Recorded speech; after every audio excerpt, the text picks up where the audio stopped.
आप सभी को जय मसीह की द बाइबल पोर्शन में आपका स्वागत है।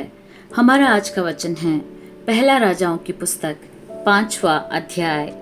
सोर के राजा हीराम ने अपने दूत सुलेमान के पास भेजे, क्योंकि उसने सुना था कि वह अभिषिक्त होकर अपने पिता के स्थान पर राजा हुआ है और दाऊद के जीवन भर हीराम उसका मित्र बना रहा।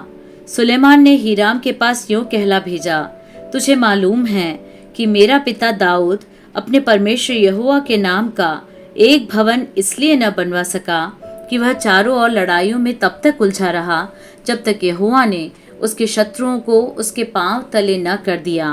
परंतु अब मेरे परमेश्वर यहोवा ने मुझे चारों ओर से विश्राम दिया है।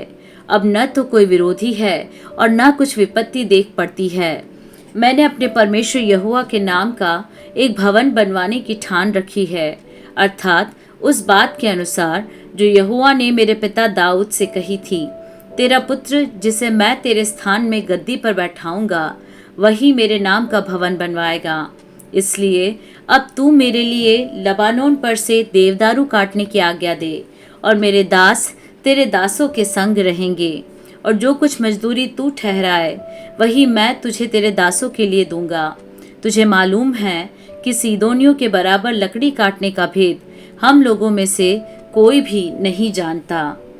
सुलेमान की ये बातें सुनकर हीराम बहुत आनंदित हुआ और कहा, आज यहोवा धन्य है जिसने दाऊद को उस बड़ी जाति पर राज्य करने के लिए एक बुद्धिमान पुत्र दिया है।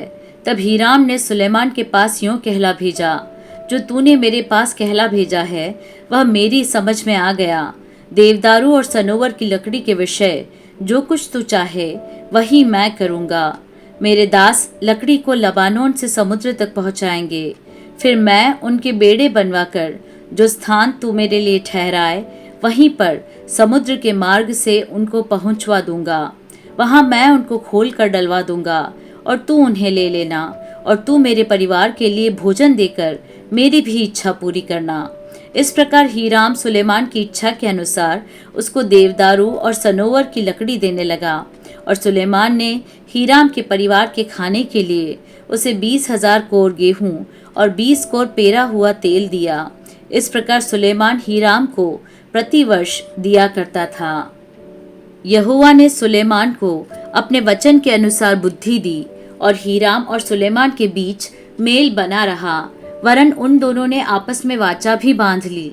राजा सुलेमान ने पूरे इस्राएल में से 30,000 पुरुष बेगार पर लगाए, और उन्हें लबानोन पहाड़ पर पारी पारी करके महीने महीने 10,000 भेज दिया करता था, और 1 महीना वे लबानोन पर और 2 महीने घर पर रहा करते थे। और बेगारियों के ऊपर अदोनीराम ठहराया गया।